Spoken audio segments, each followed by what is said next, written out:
İşğaldan azad edilmiş ərazilərə keçmiş məcburi köçkünlərin qayıdışı davam edir. Bugün Ağdam rayonunun yenidən qurulan Sarıcalı kəndinə Respublikanın müxtəlif ərazilərində yataqxana, sanatoriya və inzibati binalarda müvəqqəti məskunlaşmış ailələrdən ibarət növbəti köç karvanı yola salınıb. Bu mərhələdə Ağdam rayonunun yenidən qurulan Sarıcalı kəndinə 35 ailə olmaqla 158 nəfər köçürülüb. Bununla da Sarıcalı kəndinə köçürülən ailələrin sayı 184, sakin sayı isə 767 nəfər olub.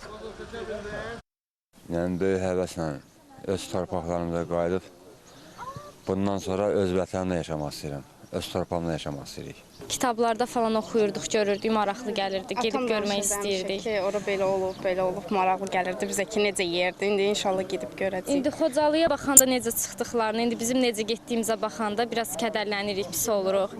İnşallah belə bir şey bir daha yaşanmaz. Hər kəs xoşbəxt olar öz yurdunda.